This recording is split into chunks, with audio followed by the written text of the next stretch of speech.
Chapter 3 of Alice's Adventures in Wonderland by Lewis Carroll. The Mock Turtle's Story. "You can't think how glad I am to see you again, you dear old thing," said the Duchess as she tucked her arm affectionately into Alice's, and they walked off together. Alice was very glad to find her in such a pleasant temper, and thought to herself that perhaps it was only the pepper that had made her so savage when they met in the kitchen. "When I'm a duchess," she said to herself, not in a very hopeful tone, though, "I won't have any pepper in my kitchen at all. Soup does very well without. Maybe it's always pepper that makes people hot-tempered," she went on, very much pleased at having found out a new kind of rule, "and vinegar that makes them sour, and chamomile that makes them bitter, and barley sugar and such things that make children sweet-tempered. I only wish people knew that, then they wouldn't be so stingy about it, you know." She had quite forgotten the Duchess by this time, and was a little startled when she heard her voice close to her ear. "You're thinking about something, my dear, and that makes you forget to talk. I can't tell you just now what the moral of that is, but I shall remember it in a bit." "Perhaps it hasn't one," Alice ventured to remark. "Tut, tut, child," said the Duchess. "Everything's got a moral, if only you can find it." And she squeezed herself up closer to Alice's side as she spoke. Alice did not much like her keeping so close to her, first because the Duchess was very ugly, and secondly because she was exactly the right height to rest her chin on Alice's shoulder, and it was an uncomfortably sharp chin. However, she did not like to be rude, so she bore it as well as she could. "The game's going on rather better now," she said by the way of keeping up the conversation a little. "'Tis so," said the Duchess, "and the moral of that is, oh, 'tis love that makes the world go round." "Somebody said," Alice whispered, "that it's done by everybody minding their own business." "Ah, well, it means much the same thing," said the Duchess, digging her sharp little chin into Alice's shoulder as she added, "and the moral of that is, take care of the sense, and the sounds will take care of themselves." "How fond she is of finding morals in things," Alice thought to herself.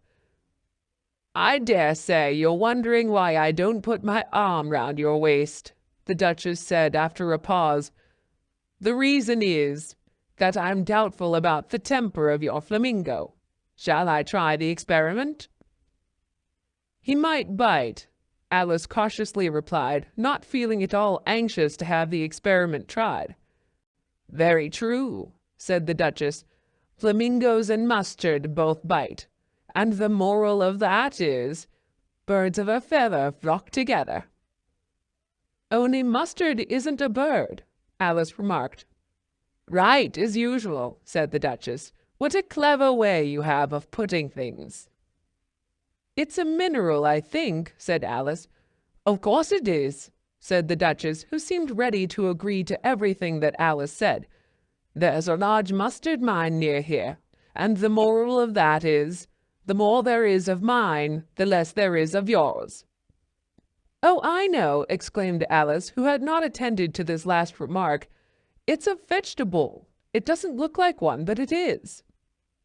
"I quite agree with you," said the Duchess, "and the moral of that is, be what you would seem to be, or if you'd like it put more simply, never imagine yourself not to be otherwise than what it might appear to others that what you were or might have been was not otherwise than what you had been would have appeared to them to be otherwise."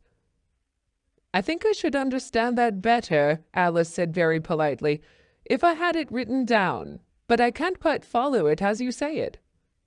"That's nothing to what I could say if I chose," the Duchess replied in a pleased tone. "Pray don't trouble yourself to say it any longer than that," said Alice. "Oh, don't talk about trouble," said the Duchess.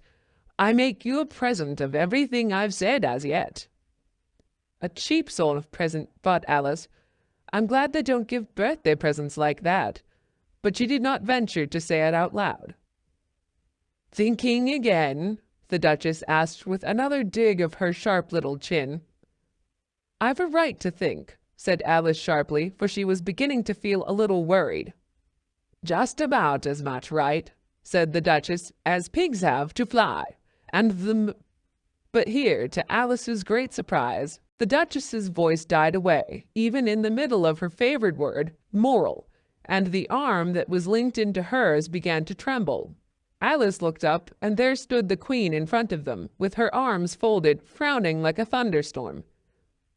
A fine day, your Majesty, the Duchess began in a low, weak voice. Now I give you fair warning, shouted the Queen, stamping on the ground as she spoke. Either you or your head must be off, and that in about half no time. Take your choice. The Duchess took her choice and was gone in a moment. Let's go on with the game, the Queen said to Alice, and Alice was too much frightened to say a word, but slowly followed her back to the croquet ground. The other guests had taken advantage of the Queen's absence and were resting in the shade. However, the moment they saw her, they hurried back to the game, the Queen merely remarking that a moment's delay would cost them their lives. All the time they were playing, the Queen never left off quarreling with the other players and shouting, "Off with his head!" or "Off with our head!" Those whom she sentenced were taken into custody by the soldiers, who of course had to leave off being arches to do this, so that by the end of half an hour or so there were no arches left, and all the players, except the King, the Queen, and Alice, were in custody and under sentence of execution.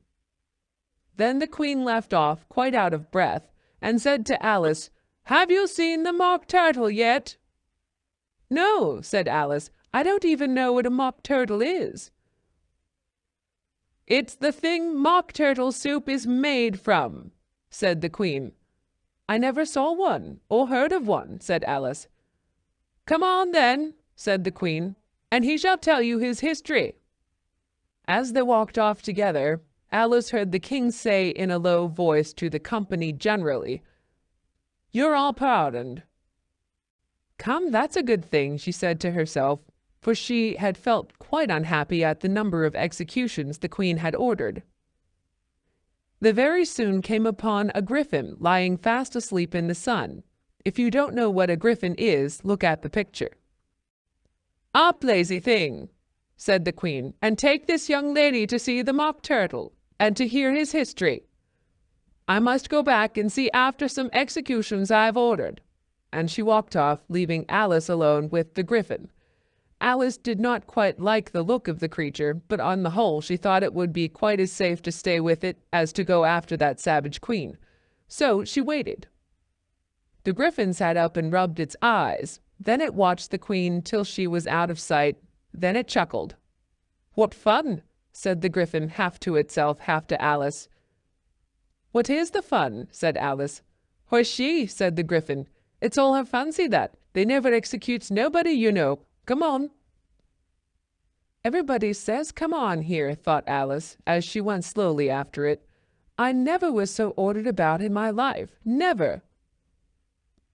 They had not gone so far before they saw the mock turtle in the distance, sitting sad and lonely on a little ledge of a rock, and as they came nearer, Alice could hear him sighing as if his heart would break. She pitied him deeply. "What is his sorrow?" she asked the griffin, and the griffin answered very nearly in the same words as before. "It's all his fancy, that. He hasn't got no sorrow, you know. Come on." So they went up to the mock turtle, who looked at them with large eyes full of tears, but said nothing. "This here young lady," said the griffin, "she wants to know your history, she do."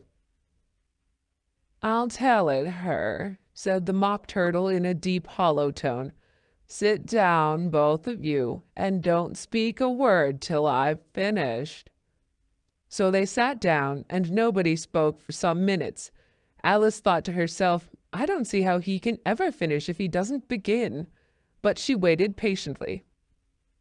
"Once," said the mock turtle at last with a deep sigh, "I was a real turtle." These words were followed by a very long silence, broken only by an occasional exclamation of from the Griffin and the constant heavy sobbing of the Mock Turtle. Alice was very nearly getting up and saying, "Thank you, sir, for your interesting story," but she could not help thinking there must be more to come, so she sat still and said nothing. "When we were little," the Mock Turtle went on at last, more calmly, though still sobbing a little now and then, "we went to school in the sea. The master was an old turtle. We used to call him Tortoise." "Why did you call him Tortoise if he wasn't one?" Alice asked. "We called him Tortoise because he taught us," said the Mock Turtle angrily. "Really, you are very dull." "You ought to be ashamed of yourself for asking such a simple question," added the Griffin, and they both sat silent and looked at poor Alice, who felt ready to sink into the earth. At last the Griffin said to the Mock Turtle, "Drive on, old fellow, don't be all day about it." And he went on in these words: "Yes, we went to school in the sea, though you mayn't believe it." "I never said I didn't," interrupted Alice. "You did," said the Mock Turtle. "Hold your tongue," added the Griffin before Alice could speak again. The Mock Turtle went on. "We had the best of educations. In fact, we went to school every day." "I've been to a day school too," said Alice. "You needn't be so proud as all that." "With extras?" asked the Mock Turtle a little anxiously. "Yes," said Alice, "we learned French and music." "And washing?" said the Mock Turtle. "Certainly not," said Alice indignantly. "Ah, then yours wasn't a really good school," said the Mock Turtle in a tone of relief. "Now at ours they had at the end of the bill French, music, and washing extra." "You couldn't have wanted it much," said Alice, "living at the bottom of the sea." "I couldn't afford to learn it," said the Mock Turtle with a sigh. "I only took the regular course." "What was that?" inquired Alice. "Reeling and writhing, of course, to begin with," the Mock Turtle replied, "and then the different branches of arithmetic, ambition, distraction, uglification, and derision." "I never heard of uglification," Alice ventured to say. "What is it?" The Griffin lifted up both its paws in surprise. "Never heard of uglifying?" it exclaimed. "You know what to beautify is, I suppose." "Yes," said Alice doubtfully. "It means to make anything prettier." "Well then," the Griffin went on, "if you don't know what to uglify is, you're a simpleton." Alice did not feel encouraged to ask any more questions about it, so she turned to the Mock Turtle and said, "What else had you to learn?" "Well, there was mystery," the Mock Turtle replied, counting off the subjects on his flappers. "Mystery, ancient and modern, with seaography, then drawling. The drawling master was an old conger eel that used to come once a week. He taught us drawling, stretching, and fainting in coils." "What was that like?" said Alice. "Well, I can't show it you myself," the Mock Turtle said. "I'm too stiff, and the Griffin never learned it." "Hadn't time," said the Griffin. "I went to the classical master, though. He was an old crab, he was." "I never went to him," the Mock Turtle said with a sigh. "He taught laughing and grief, they used to say." So he did," said the Griffin, sighing in his turn, and both creatures hid their faces in their paws. "And how many hours a day did you do lessons?" said Alice in a hurry to change the subject. 10 hours the first day, said the Mock Turtle, 9 the next, and so on. What a curious plan, exclaimed Alice. That's the reason they're called lessons, the Gryphon remarked, because they lessen from day to day. This was quite a new idea to Alice, and she thought over it a little before she made her next remark. Then the 11th day must have been a holiday. Of course it was, said the Mock Turtle. And how did you manage on the 12th? Alice went on eagerly. That's enough about lessons, the Gryphon interrupted in a very decided tone. Tell her something about the games now. The Lobster Quadrille. The Mock Turtle sighed deeply and drew the back of one flapper across his eye. He looked at Alice and tried to speak, but for a minute or two sobs choked his voice. Same as if he had a bone in his throat, said the Gryphon, and it set to work shaking him and punching him in the back. At last the Mock Turtle recovered his voice, and with tears running down his cheeks, went on again. You may not have lived much under the sea. I haven't, said Alice. And perhaps you were never even introduced to a lobster. Alice began to say, I once tasted, but checked herself hastily and said, No, never. So you can have no idea what a delightful thing a lobster quadrille is. No, indeed, said Alice. What sort of a dance is it? Why, said the Gryphon, you first form into a line along the seashore. 2 lines, cried the Mock Turtle, seals, turtles, and so on. Then when you've cleared the jellyfish out of the way— That generally takes some time, interrupted the Gryphon. You advance twice.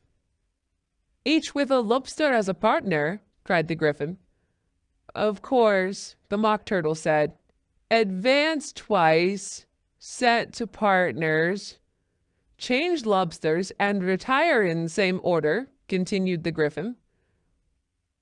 Then, you know, the Mock Turtle went on, you throw the lobsters, shouted the Gryphon with a bound into the air, as far out to sea as you can. Swim after them, screamed the Gryphon. Turn a somersault in the sea, cried the Mock Turtle, capering wildly about. Change lobsters again, yelled the Gryphon. Back to land again, and that's all a first figure, said the Mock Turtle, suddenly dropping his voice, and the 2 creatures, who had been jumping about like mad things all this time, sat down again very sadly and quietly, and looked at Alice. It must be a very pretty dance, said Alice timidly. Would you like to see a little of it? Said the Mock Turtle. Very much indeed, said Alice. Come, let's try the first figure, said the Mock Turtle to the Gryphon. We can do it without lobsters, you know. Which shall sing? Oh, you sing, said the Gryphon. I've forgotten the words. So they began solemnly dancing round and round Alice, every now and then treading on her toes when they passed too close, and waving their forepaws to mark the time, while the Mock Turtle sang this, very slowly and sadly. Will you walk a little faster, said a whiting to a snail. There's a porpoise close behind us, and he's treading on my tail. See how eagerly the lobsters and the turtles all advance. They are waiting on the shingle. Will you come and join the dance? Will you, won't you, will you, won't you, will you join the dance? Will you, won't you, will you, won't you join the dance? You really have no notion how delightful it will be when they take us up and throw us with the lobsters out to sea. But the snail replied, too far, and gave a look askance. said he thanked the whiting kindly, but he would not join the dance. Would not, could not, would not, could not, would not join the dance. Would not, could not, would not, could not join the dance. What matters it how far we go? His scaly friend replied. There is another shore, you know, upon the other side. The further off from England, the nearer is to France. Then turn not pale, beloved snail, but come and join the dance. Will you, won't you, will you, won't you, will you join the dance? Will you, won't you, will you, won't you join the dance? Thank you, it's a very interesting dance to watch, said Alice, feeling very glad it was over at last. And I do so like that curious song about the whiting. Oh, as to the whiting, said the Mock Turtle, you've seen them, of course. Yes, said Alice, I've often seen them at She checked herself hastily.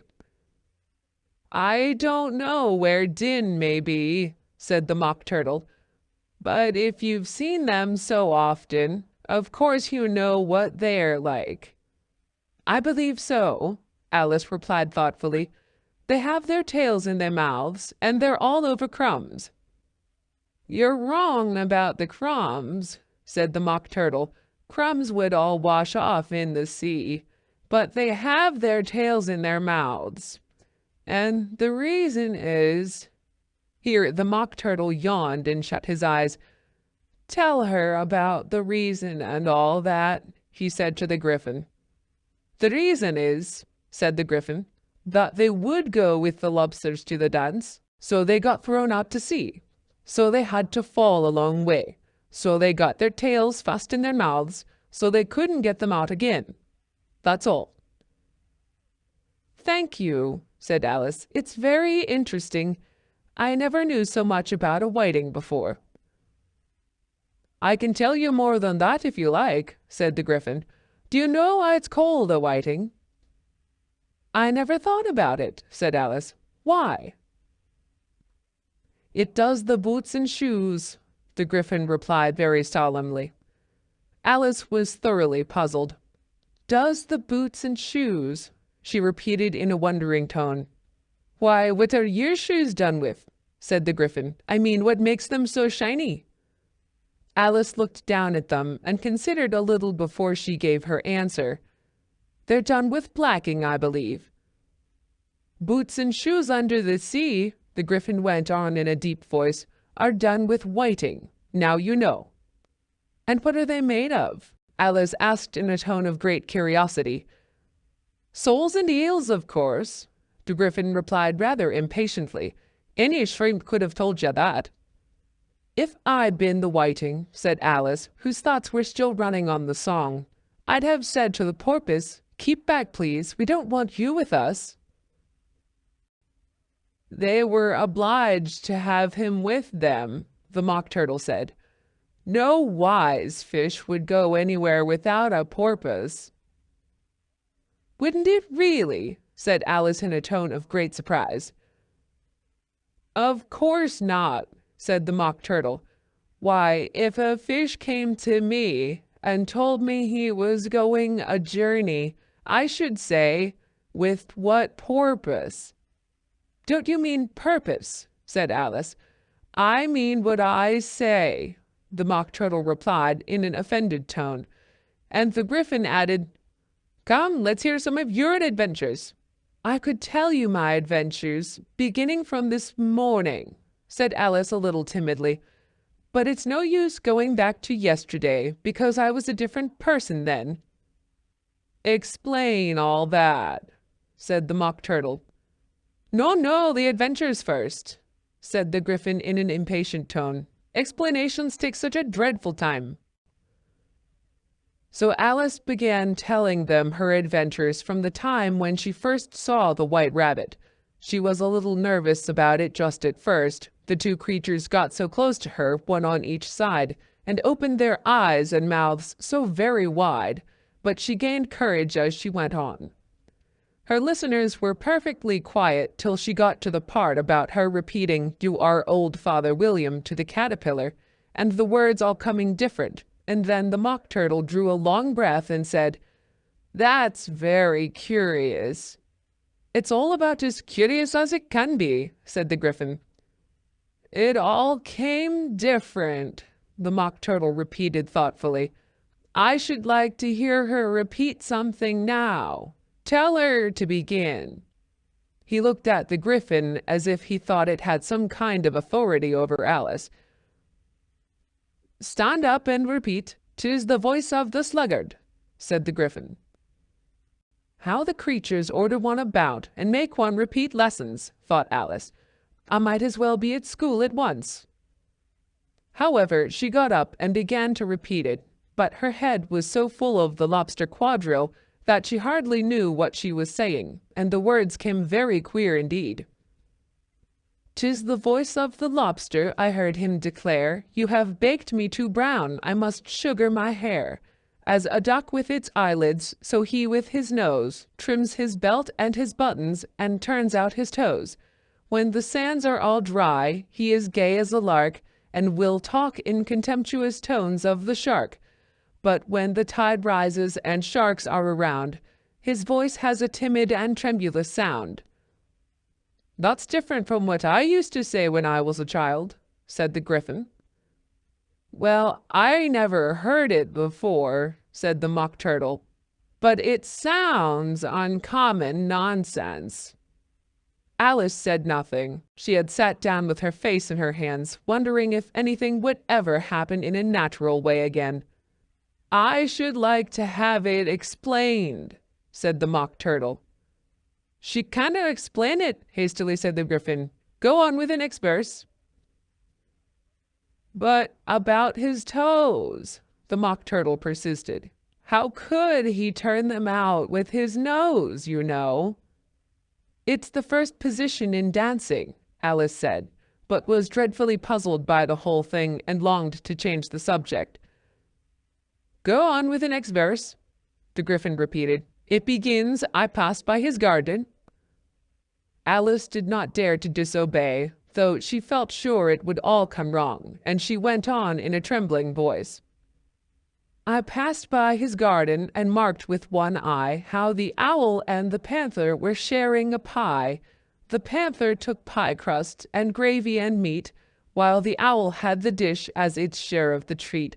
When the pie was all finished, the owl as a boon was kindly permitted to pocket the spoon, while the panther received knife and fork with a growl, and concluded the banquet by, 'What is the use of repeating all that stuff,' the Mock Turtle interrupted, 'if you don't explain it as you go on?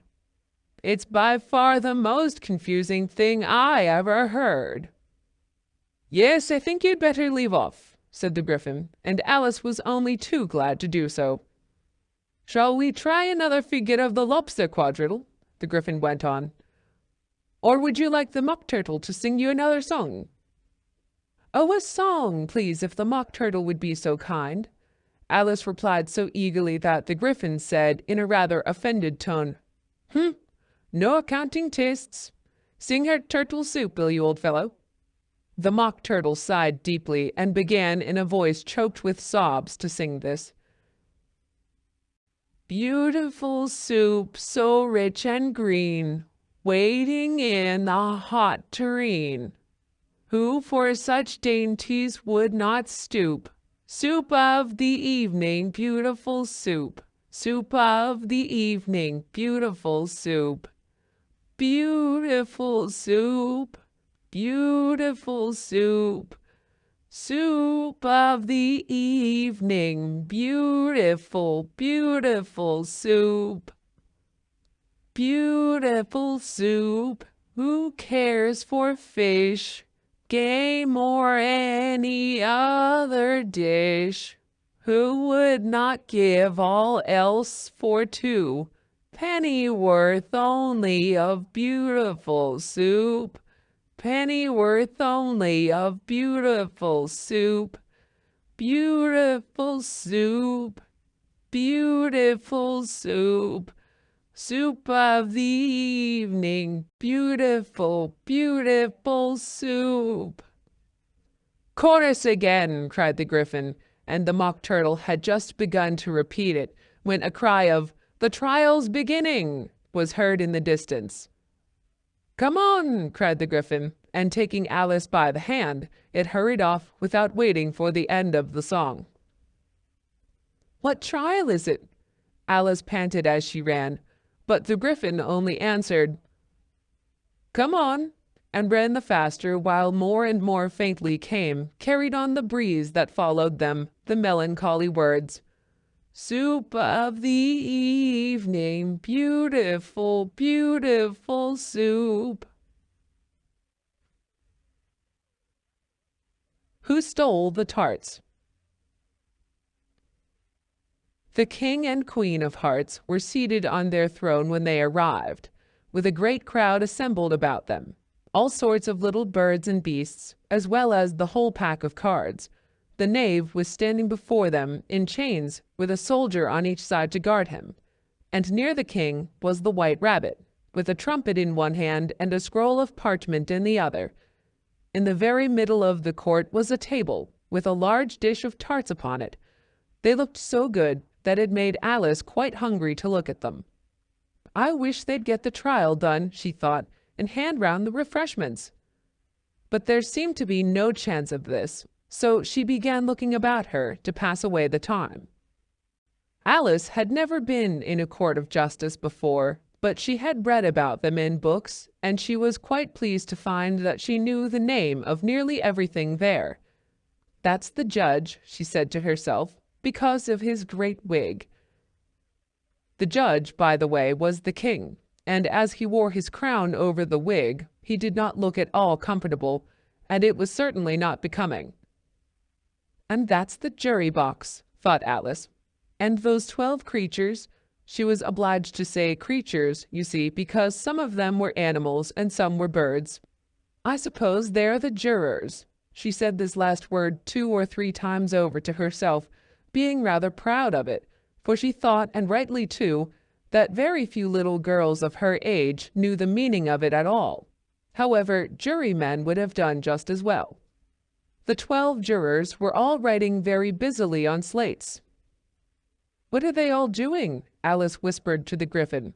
"They can't have anything to put down yet before the trial's begun." "They're putting down their names," the Gryphon whispered in reply, "for fear they should forget them before the end of the trial." "Stupid things," Alice began in a loud, indignant voice, but she stopped hastily, for the White Rabbit cried out, "Silence in the court!" And the king put on his spectacles and looked anxiously round to see who was talking. Alice could see, as well as if she were looking over their shoulders, that all the jurors were writing down "stupid things" on their slates, and she could even make out that one of them didn't know how to spell stupid, and that he had to ask his neighbor to tell him. "A nice muddle their slates will be in before the trial's over," thought Alice. One of the jurors had a pencil that squeaked.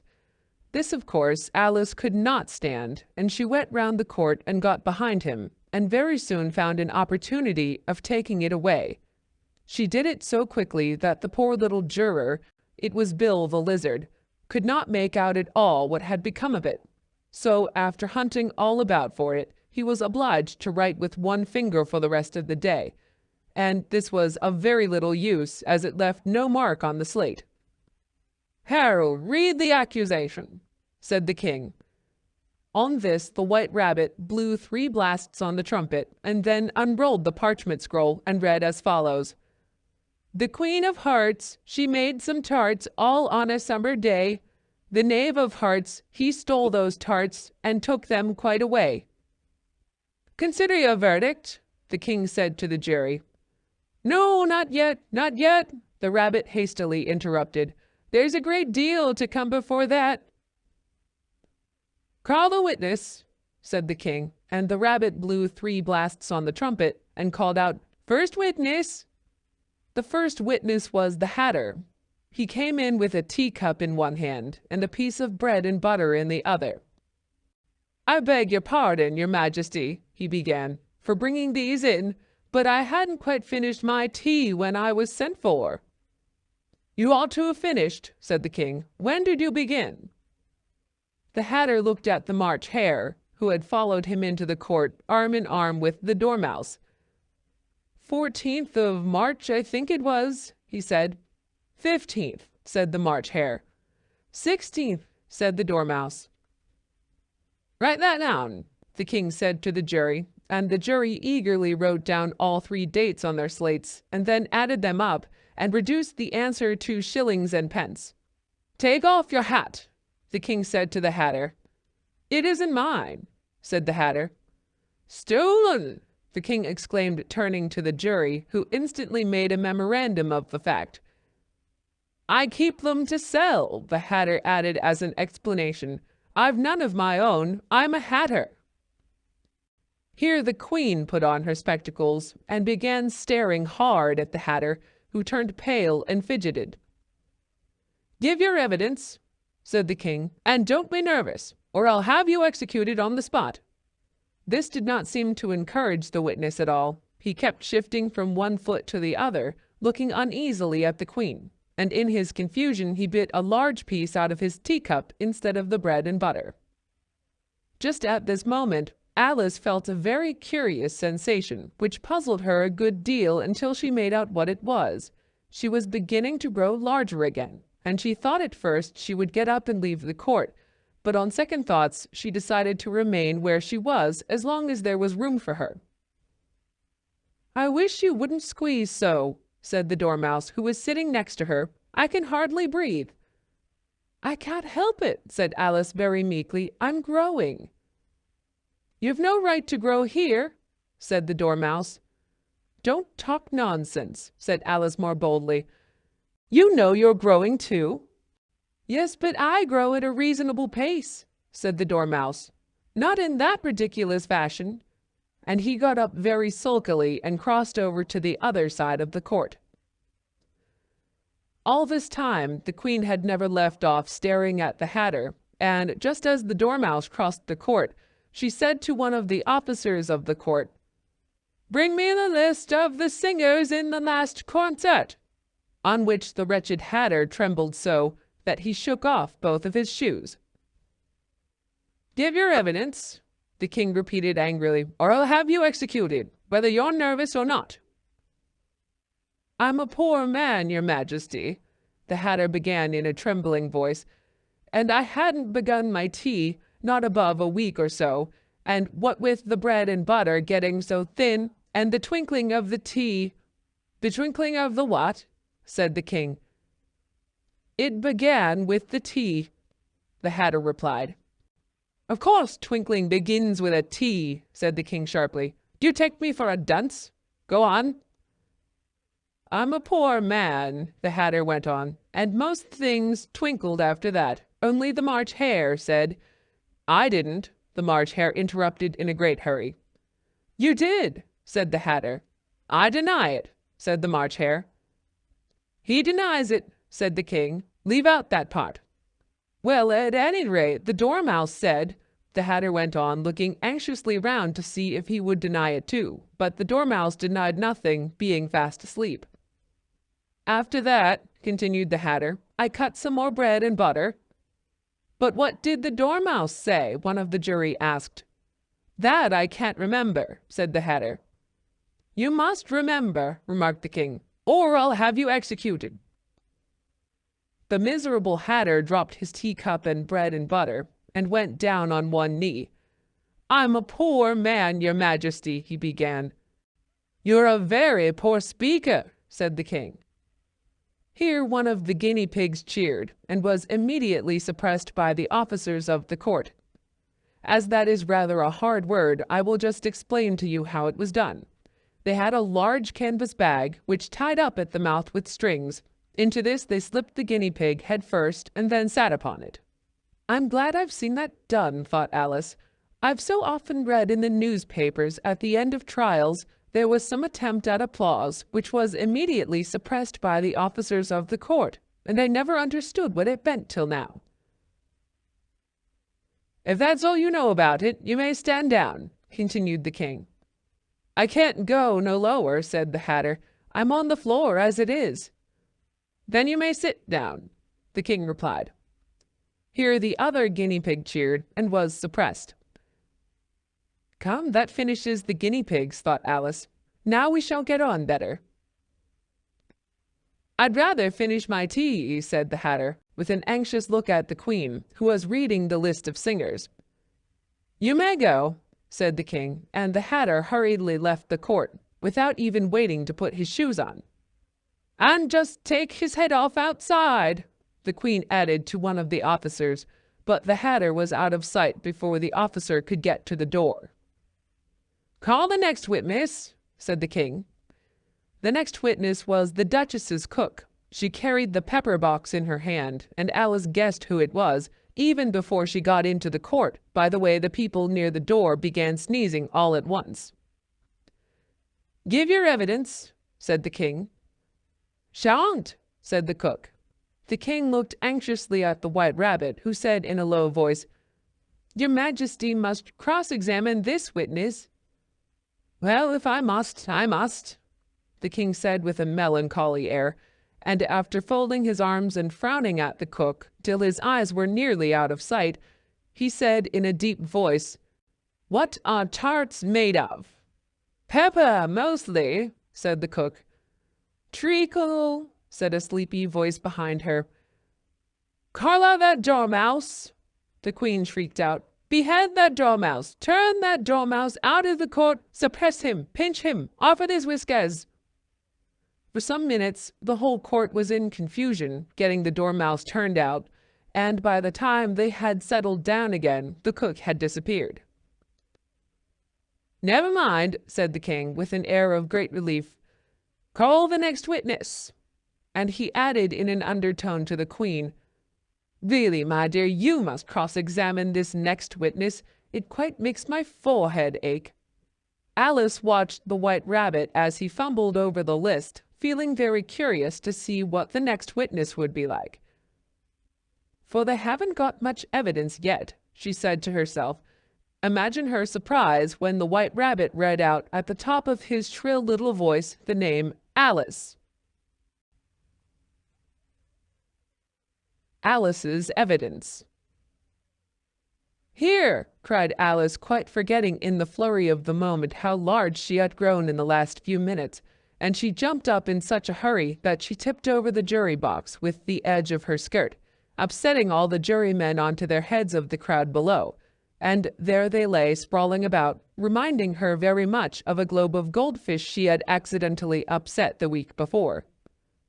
Oh, I beg your pardon, she exclaimed in a tone of great dismay, and began picking them up again as quickly as she could, for the accident of the goldfish kept running in her head, and she had a vague sort of idea that they must be collected at once and put back into the jury box, or they would die. The trial cannot proceed, said the king in a very grave voice, until all the jurymen are back in their proper places. All, he repeated with great emphasis, looking hard at Alice as he said so. Alice looked at the jury box and saw that in her haste she had put the lizard in head downwards, and the poor little thing was waving its tail about in a melancholy way, being quite unable to move. She soon got it out again and put it right. Not that it signifies much, she said to herself. I should think it would be quite as much use in the trial one way up as the other. As soon as the jury had a little recovered from the shock of being upset, and their slates and pencils had been found and handed back to them, they set to work very diligently to write out a history of the accident, all except the lizard, who seemed too much overcome to do anything but sit with its mouth open, gazing up into the roof of the court. What do you know about this business? The king said to Alice. Nothing. Nothing whatever? Persisted the king. Nothing whatever, said Alice. That's very important, the king said, turning to the jury. They were just beginning to write this down on their slates when the White Rabbit interrupted. Unimportant, your Majesty means, of course, he said in a very respectful tone, but frowning and making faces at him as he spoke. Unimportant, of course, I mean, the king hastily said, and went on himself in an undertone. Important, unimportant, unimportant, important, as if he were trying which word sounded best. Some of the jury wrote it down important and some unimportant. Alice could see this as she was near enough to look over their slates. But it doesn't matter a bit, she thought to herself. At this moment the king, who had been for some time busily writing in his notebook, called out, "Silence!" and read out from his book, "Rule 42, all persons more than a mile high to leave the court." Everybody looked at Alice. "I'm not a mile high," said Alice. "You are," said the king. "Nearly 2 miles high," added the queen. "Well, I shan't go at any rate," said Alice. "Besides, that's not a regular rule. You invented it just now." "It's the oldest rule in the book," said the king. "Then it ought to be number 1, said Alice. The king turned pale and shut his notebook hastily. "Consider your verdict," he said to the jury in a low, trembling voice. "There's more evidence to come yet, please your majesty," said the White Rabbit, jumping up in a great hurry. "This paper has just been picked up." "What's in it?" said the queen. "I haven't opened it yet," said the White Rabbit, "but it seems to be a letter written by the prisoner to somebody." "It must have been that," said the king, "unless it was written to nobody, which isn't usual, you know." "Who is it directed to?" said one of the jurymen. "It isn't directed at all," said the White Rabbit. "In fact, there's nothing written on the outside." He unfolded the paper as he spoke, and added, "It isn't a letter after all. It's a set of verses." "Are they in the prisoner's handwriting?" asked another of the jurymen. "No, they're not," said the White Rabbit, "and that's the queerest thing about it." The jury all looked puzzled. "He must have imitated somebody else's hand," said the king. The jury all brightened up again. "Please your majesty," said the knave, "I didn't write it, and they can't prove that I did. There's no name signed at the end." "If you didn't sign it," said the king, "that only makes the matter worse. You must have meant some mischief, or else you'd have signed your name like an honest man." There was a general clapping of hands at this. It was the first really clever thing that the king had said that day. "That proves his guilt, of course," said the queen. "So off with—" "It doesn't prove anything of the sort," said Alice. "Why, you don't even know what they're about." "Read them," said the king. The White Rabbit put on his spectacles. "Where shall I begin, please your majesty?" he asked. "Begin at the beginning," the king said gravely, "and go on till you come to the end. Then stop." There was dead silence in the court, whilst the rabbit read out these verses. "They told me you had been to her, and mentioned me to him. She gave me a good character, but said I could not swim. He sent them word I had not gone. We know it to be true. If she should push the matter on, what would become of you? I gave her 1, they gave him 2. You gave us 3 or more. They all returned from him to you, though they were mine before. If I or she should chance to be involved in this affair, he trusts to you to set them free exactly as we were. My notion was that you had been, before she had this fit, an obstacle that came between him and ourselves and it. Don't let him know she liked them best, for this must ever be a secret kept from all the rest, between yourself and me." "That's the most important piece of evidence we've heard yet," said the king, rubbing his hands. "So now let the jury—" "If any of them can explain it," said Alice. She had grown so large in the last few minutes that she wasn't a bit afraid of interrupting him. "I'll give him 6 pence. I don't believe there's an atom of meaning in it." The jury all wrote down on their slates, "She doesn't believe there's an atom of meaning in it," but none of them attempted to explain the paper. "If there's no meaning in it," said the king, "that saves a world of trouble, as we needn't try to find any. And yet I don't know," he went on, spreading out the verses on his knee and looking at them with one eye. "I seem to see some meaning in them after all. Said I could not swim. You can't swim, can you?" he added, turning to the knave. The knave shook his head sadly. "Do I look like it?" he said, which he certainly did not, being made entirely of cardboard. "All right, so far," said the king, as he went on muttering over the verses to himself. "We know it to be true. That's the jury, of course. If she should push the matter on, that must be the queen. What would become of you? What indeed? I gave her one, they gave him two. Why, that must be what he did with the tart, But it goes on, they all returned from him to you," said Alice. "Why, there they are," said the king triumphantly, pointing to the tarts on the table. "Nothing can be clearer than that. Then again, before she had this fit— You never had fits, my dear, I think?" he said to the queen. "Never," said the queen furiously, throwing an inkstand at the lizard as she spoke. The unfortunate little Bill had left off writing on his slate with one finger, as he found it made no mark, but he now hastily began again, using the ink that was trickling down his face, as long as it lasted. "Then the words don't fit you," said the king, looking round the court with a smile. There was a dead silence. "It's a pun," the king added in an angry tone, and everybody laughed. "Let the jury consider their verdict," the king said for about the 20th time that day. "No, no," said the queen. "Sentence first, verdict afterwards." "Stuff and nonsense," said Alice loudly. "The idea of having the sentence first." "Hold your tongue," said the queen, turning purple. "I won't," said Alice. "Off with her head," the queen shouted at the top of her voice. Nobody moved. "Who cares for you?" said Alice, as she had grown to her full size by this time. "You're nothing but a pack of cards." At this, the whole pack rose up into the air and came flying down upon her. She gave a little scream, half of fright and half of anger, and tried to beat them off, and found herself lying on the bank with her head in the lap of her sister, who was gently brushing away some dead leaves that had fluttered down from the trees upon her face. "Wake up, Alice, dear," said her sister. "Why, what a long sleep you've had."